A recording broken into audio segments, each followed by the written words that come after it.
नमस्कार किसान भाइयों, मैं हूं डॉक्टर राहुल कुमार सिंह, कृषि विज्ञान केंद्र कल्लीपुर से। और एफपीओ के भाग 2 में हम आपको बताने वाले हैं कि रजिस्ट्रेशन की प्रक्रिया कैसे संपन्न होती है। पहले भाग में हमने बताया था कि एफपीओ क्या है, इसको क्यों शुरुआत किया गया, कैसे शुरू हुआ। भाग 2 में आप जानेंगे कि इसका पंजीकरण कैसे होता है।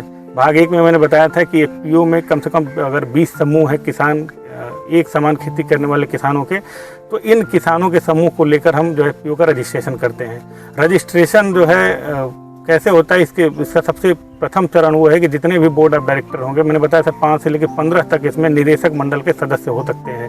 इसमें एक महिला किसान और एक अनुसूचित जाति के किसान का होना बहुत ही आवश्यक है, तभी सरकार की सभी योजनाओं का लाभ उस एफपीओ को मिल पाएगा। तो इस पार्ट में जो है चलिए समझते हैं जितने भी बोर्ड ऑफ डायरेक्टर हैं उनके लिए कुछ जरूरी कागजात का होना बहुत ही ज़रूरत है।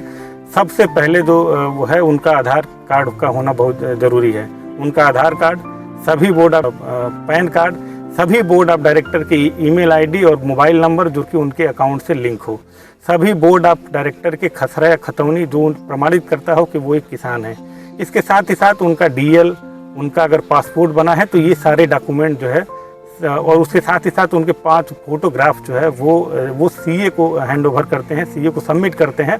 वो जितने भी डॉक्यूमेंट उनका वो अपना देते हैं, वो सभी डॉक्यूमेंट को वो स्व प्रमाणित करते हैं, अपने खुद का साइन करते हैं। तो ये प्रमाणित करता है कि वो खुद ही स्वेच्छा से अपने सारे डॉक्यूमेंट दे रहे हैं। अब इन सभी डॉक्यूमेंटों को वो सीए को हैंड ओवर करते हैं, तो सीए इन सभी डॉक्यूमेंटों को इकट्ठा करता है और फिर आरओसी फाइल करता है।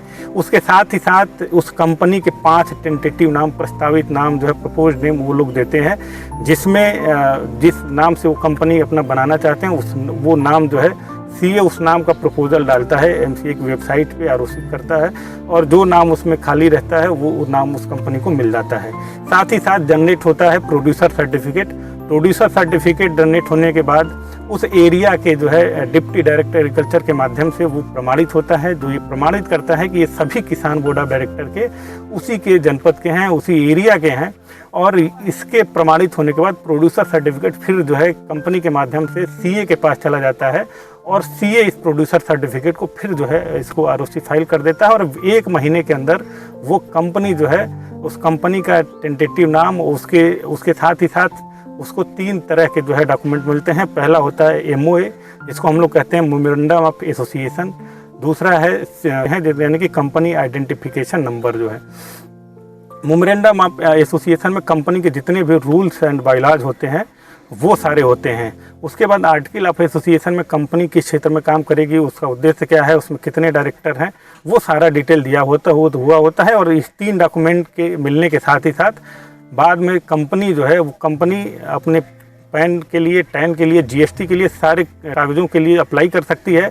और ये सारे डॉक्यूमेंट मिलने के बाद वो गवर्नमेंट की बहुत सारी स्कीमें हैं जिससे वो लाभान्वित हो सकती हैं, और साथ ही साथ कर सकती हैं बिजनेस, एग्रीकल्चर सेक्टर और उससे जुड़े हुए जितनी भी गतिविधियां हैं, चाहे प्रोसेसिंग की बात करें, चाहे सीड प्रोडक्शन की बात करें, चाहे वैल्यू एडिशन की बात करें, जितने तरह के उद्यम हैं वो हर तरह के उद्यम वो लगा सकती है और लाभान्वित हो सकती है गवर्नमेंट की इस विशेष स्कीम के साथ। बहुत बहुत धन्यवाद।